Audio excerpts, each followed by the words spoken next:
Wish you a very good morning and a warm welcome to e-learning Bhiwani. मैं सुरेंद्र कुमार उपस्थित हूँ class 10+2 की flamingo का अगला लेसन लेकर। And the name of the lesson is lost spring, stories of stolen childhood, written by Indian writer Anees Jung. Anees Jung द्वारा लिखित ये दोनों कहानियां हमारे बचपन की कहानियां हैं।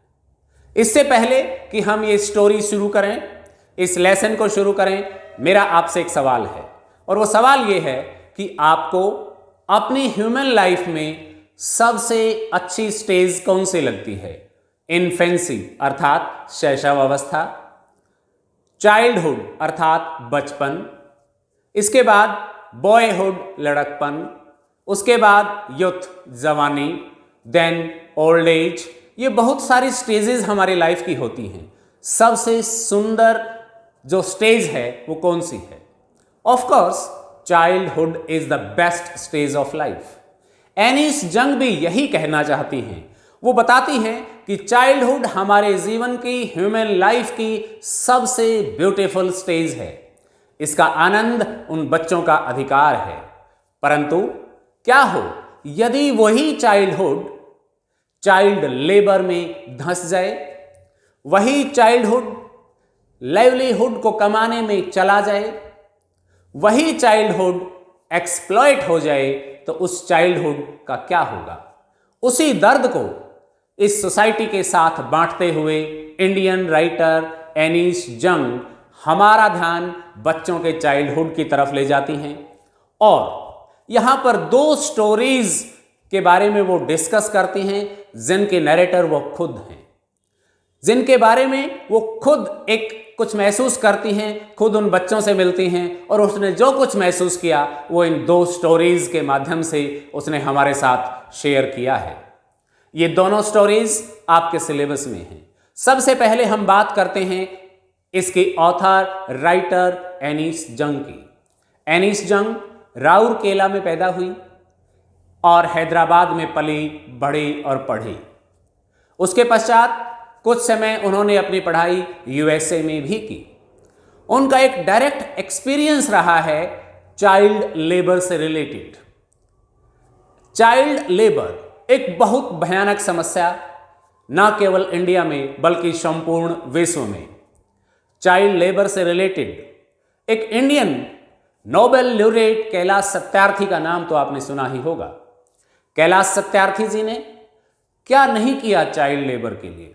कितने हजारों हजार बच्चों को उन्होंने चाइल्ड लेबर से मुक्त कराकर उन बच्चों को उनका बचपन लौटाया। इसीलिए उनको दुनिया के सबसे बड़े पुरस्कार नोबेल पुरस्कार से नवाजा गया। उसी चाइल्ड लेबर की बात यहां एनीस जंग कर रही है। जहां तक इसके टाइटल की बात है, इसका टाइटल ही इस पूरी स्टोरी को बयां कर देता है। Lost spring.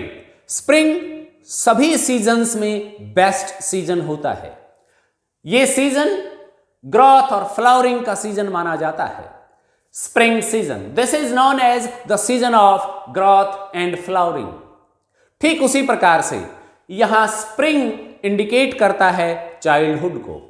Childhood human life की बेस्ट स्टेज है और यदि वही सभी सीजन्स में से, पूरे वर्ष के सभी सीजन्स में से यदि हम स्प्रिंग को निकाल दें तो हमारे पास क्या बचेगा? Winter, summer, hot days. Spring is the best season of all the seasons. In the same way, childhood is the best stage of all the human life stages. Lost spring. Lost means forgotten, lost, stolen. अगर बचपन को हम human life की सभी stages में से निकाल दें तो हमारे पास केवल और केवल संघर्ष ही बच जाता है। यहां पर लॉस्ट स्प्रिंग इंडिकेट करता है the most joyful stage of human life का खत्म हो जाना, एक्सप्लॉइट हो जाना। इसका टाइटल इंडिकेट करता है the most joyful stage of human life. Spring means childhood and lost childhood means childhood in labour. Child labour, forbidden childhood, forgotten childhood और स्टोलन चाइल्डहुड, खोया हुआ बचपन, बचपन जो चोरी हो गया, बचपन जिसे चाइल्ड लेबर में बर्बाद कर दिया गया, उस बचपन की बात कर रही हैं एनीस जंग। एनीस जंग का एक डायरेक्ट एक्सपीरियंस रहा है इन बच्चों से इंटरेक्ट करने का, और उसी इंटरेक्शन को उन्होंने स्टोरी के माध्यम से हम तक पहुंचाया है। This is a heart touching story, heart touching description of 3 deprived children whose childhood had been lost। वो 3 बच्चे कौन हैं? साहिब, मुकेश एंड सविता। इसमें इन 3 बच्चों का जिक्र है। There are 2 stories. The first story, story 1 is, the name of the first story is Sometimes I find a rupee in garbage। Sometimes I find a rupee in garbage। इस स्टोरी में साहिब ए आलम नाम का एक कैरेक्टर है जिसे short में साहिब कहा जाता है। इसके नाम में ही आयरनी है, विडंबना है। और क्या विडंबना है? साहिब ए आलम का मीनिंग होता है Lord of the universe. Lord of the universe. क्या साहिब को उसके नाम का अर्थ पता है? जी नहीं।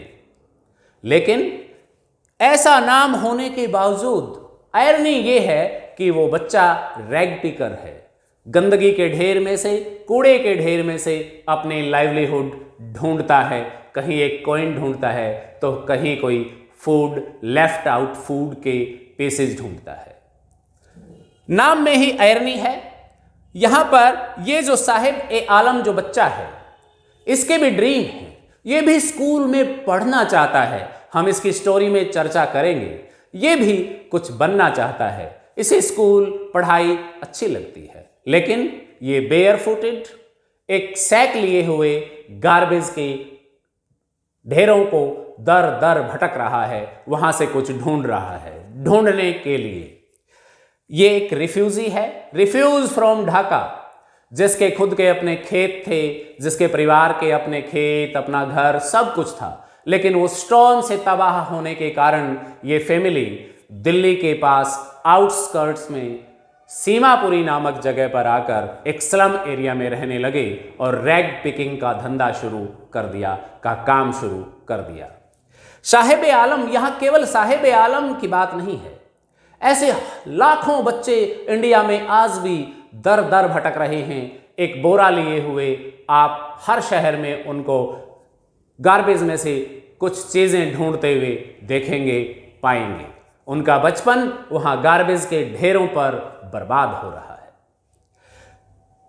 अगर हम सेकंड स्टोरी की बात करें तो सेकंड स्टोरी में का जो टाइटल है वो है I want to drive a car. I want to drive a car. I want to become a mechanic.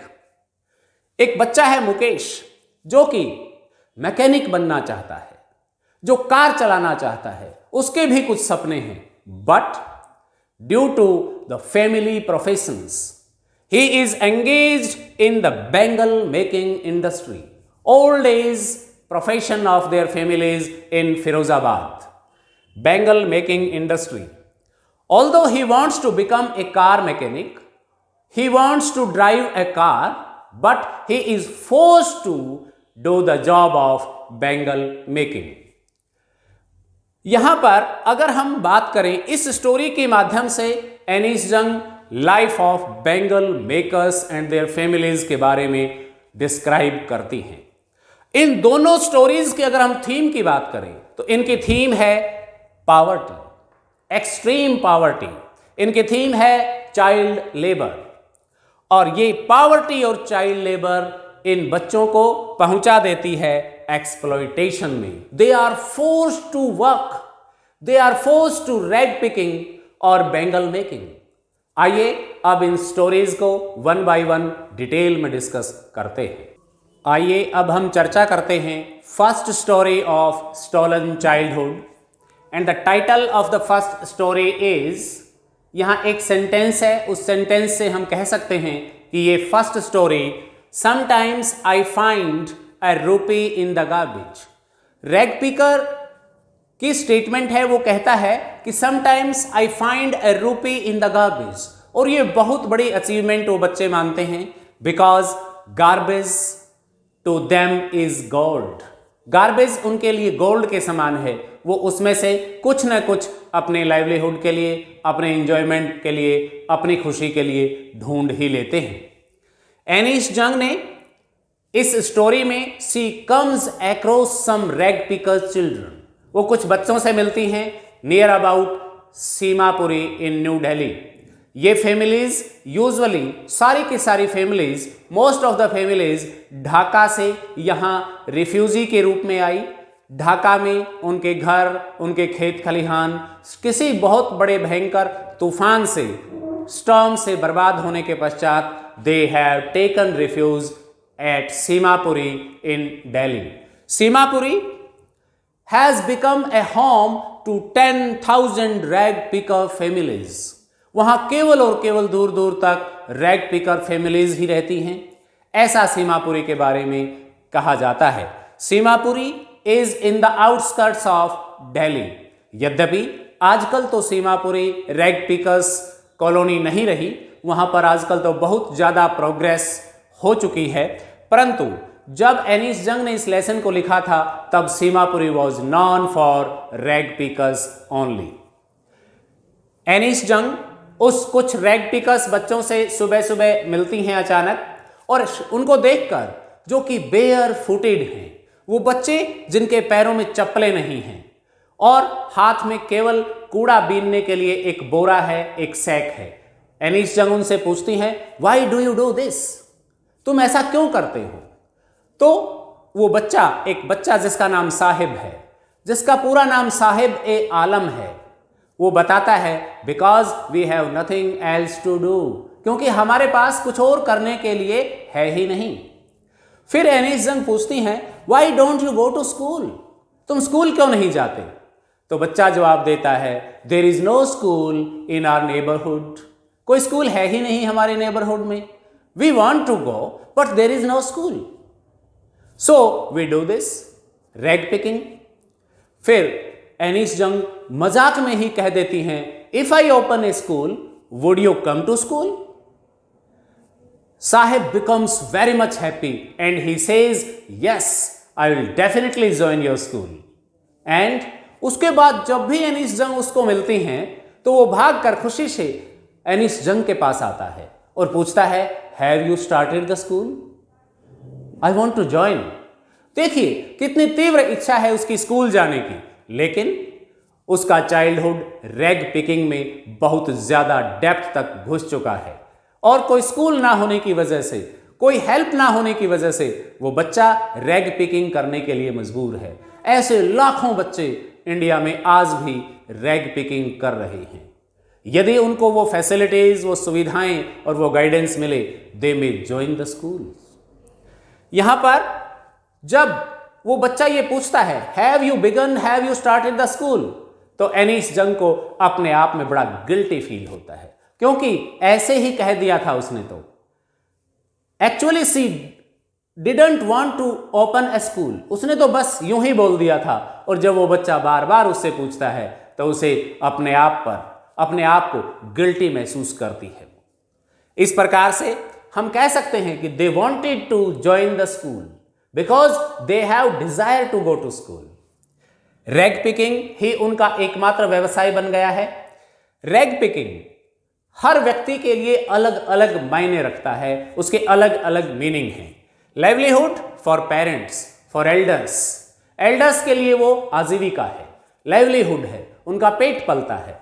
But fun and treasure hunt, enjoyment for the children. लेकिन रैग पिकर बच्चों के लिए वो एक मजा है, एक आनंद है, या एक ट्रेजर हंट है जहां उन्हें कभी कभार सिक्के भी मिल जाते हैं, कॉइन्स भी मिल जाते हैं। उस समय बड़ी खुशी उन लोगों को होती है।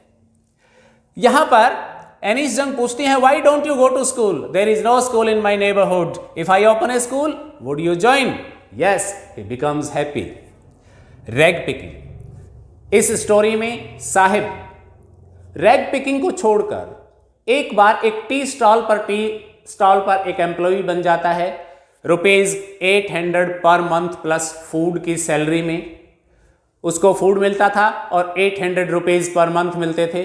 और इस प्रकार से इस स्टोरी में उसने दो काम किए। First one is rag picking, second one is job at a tea stall as a tea stall boy, चाय ले जाने वाले लड़के के रूप में। आइए ये दोनों व्यवसाय, ये दोनों प्रोफेशन उस बच्चे के लिए, साहिब के लिए क्या मीनिंग रखते हैं। अगर हम रैग पिकिंग की बात करें तो वो बेयर फुटेड रैग पिकिंग करता था। रैग पिकिंग उसके लिए केयर फ्री था, कोई उसको चिंता नहीं थी। एक ऐसा प्रोफेशन था उसके लिए जिसकी उसको आदत हो गई थी, जिसका बचपन उस रैग पिकिंग में खो चुका था। He was very much happy, वो खुश भी था रैग पिकिंग करके। And rag picking was a source of enjoyment for the rag picker children. उन बच्चों के लिए वो एक खुशी का सोर्स था। साहिब फिर रैग पिकिंग छोड़कर एक बार एक टी स्टॉल पर नौकरी करने लगता है, जिसकी सैलरी है ₹800 पर मंथ प्लस फूड। वो बच्चा वहां पर एक बहुत हैवी कैटल लेकर जाता है और he is not happy with that job. He is unhappy, tired and there was no enjoy. उससे पूछने पर बच्चा बताता है, साहिब बताता है कि I was the owner of my own business of rag picking. मैं खुद मालिक था, यहां मैं नौकर हूं। इस प्रकार से बच्चा टी स्टॉल पर नौकरी करने के व्यवसाय से, प्रोफेशन से खुश नहीं है।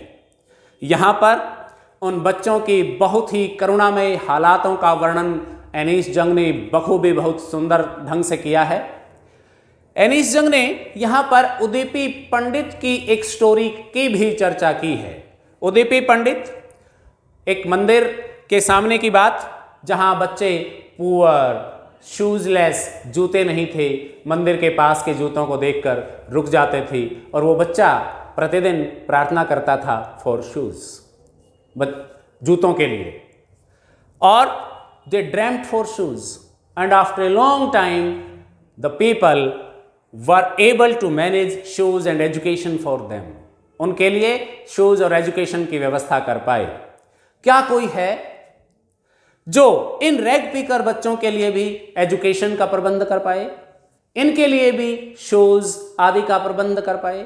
यहां बहुत सारे इस तरीके के इंसिडेंट्स की चर्चा है और यहां एनीस जंग बताना चाहती हैं कि education is the only solution to it. इसका एकमात्र उपाय है एजुकेशन, शिक्षा। वही उन बच्चों को रैग पिकिंग या इस तरीके की एक्सप्लॉयटेशन, चाइल्ड लेबर यहां से निकालकर उनको आगे के लाइफ में प्रोग्रेस के रास्ते पर चला सकती हैं।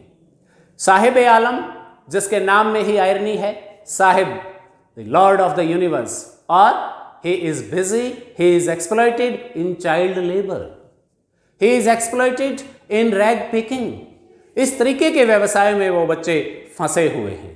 ये था रैग पिकिंग की स्टोरी के बारे में, फर्स्ट स्टोरी के बारे में।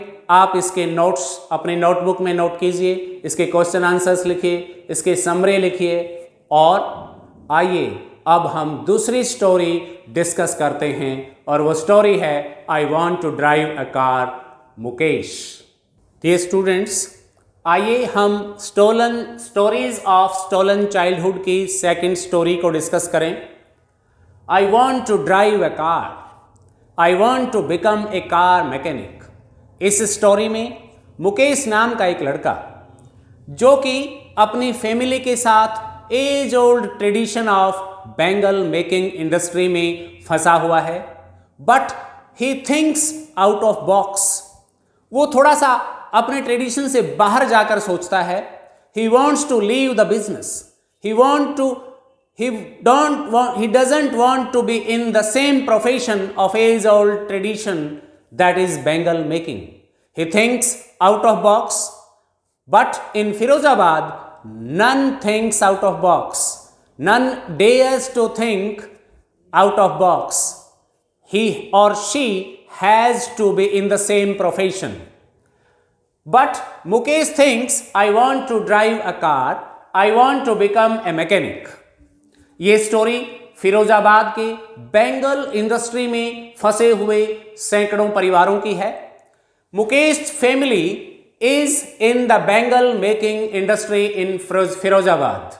बेंगल मेकिंग इंडस्ट्री, हालांकि bangles are known for sanctity, purity and suhag of ladies in India, but do they know, do those brides know that who make them and what are the conditions, dismal conditions in which these bangles are manufactured? No, they don't know. But the families of bangle making or bangle making families have been working in dismal and very poor conditions. They work in high temperature. They work in dark rooms. They work in dirty and small places. They are forced to live in dirty places. They have to work with hazardous working conditions, which are very much hazardous to their lives. How are they hazardous?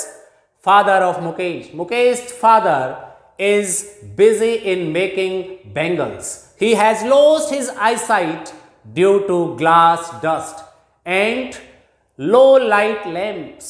Low light lamps में काम करने के वजह से या फिर glass industry में काम करने की वजह से उनकी आईसाइट जवान होने से पहले ही चली जाती है। Brother is also busy in bangle making and Mukesh bhabhi means his brother's wife take cares of the family and she performs other duties of the family.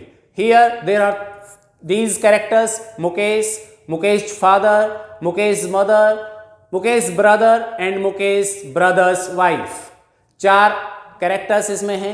They are busy, they are forced into child labor or they are forced into the family profession of bangle making। ये bangle making, they have become, most of the children have become old before their youth। जवान होने से पहले ही बूढ़े हो जाते हैं, आई site चली जाती है, कमर झुक जाती है। इस प्रकार के हेल्थ कंडीशंस उनकी हो जाती हैं जो बहुत ही ज़्यादा दयनीय हैं, पुअर हैं। यहाँ पर सविता एक यंग गर्ल है जिसकी फैमिली भी बैंगल मेकिंग इंडस्ट्री में व्यस्त है। उनको और उनके बच्चों को उनका असिस्ट करना पड़ता है, उनकी हेल्प करनी पड़ती है, उनके साथ बैंगल मेकिंग में काम करवाना पड़ता है फॉर देयर लाइवलीहुड। यही उनके फैमिलीज का बिजनेस है। बहुत ही करुणामयी हालत यहाँ फिरोजाबाद के बैंगल मेकिंग फैमिलीज की दर्शाई गई है एनीस जंग के द्वारा। हैजार्डस मेकिंग कंडीशंस, कैसी hazards making conditions? Dim light में उनको काम करना पड़ता है। हॉट फर्नेसेस के सामने ग्लासेस को वेल्ड करना पड़ता है, जोड़ना पड़ता है। क्राउडेड लेन्स में एनिमल्स के साथ उनको रहना पड़ता है। और ना केवल यह एक्सप्लॉयटेशन और लेबर, बल्कि उनको करप्शन की मार भी सहनी पड़ती है। They are exploited by money lenders, they are exploited by police, they are exploited by bureaucrats, they are exploited by politicians। इन सब की द्वारा उनको एक्सप्लॉइट भी किया जाता है। वो किस प्रकार से अपने जीवन में सुखद रह सकते हैं या कुछ अच्छा भला सोच सकते हैं, कभी नहीं। इस दोनों स्टोरीज के माध्यम से एनीस जंग ने कुछ पॉइंट्स को हाईलाइट किया है और वो पॉइंट्स हैं exploitation, ill treatment, child labour, corruption. यही इस स्टोरीज का थीम भी है। इन दोनों स्टोरीज को आप अपनी बुक से पढ़िए, इन वीडियोस को देखिए, इन मेन पॉइंट्स को, इन ब्रेन मैप्स को अपनी नोटबुक्स में नोट कीजिए, याद कीजिए। And if you do this you will be able to attempt all the questions effectively and you will gain full marks। Thank you।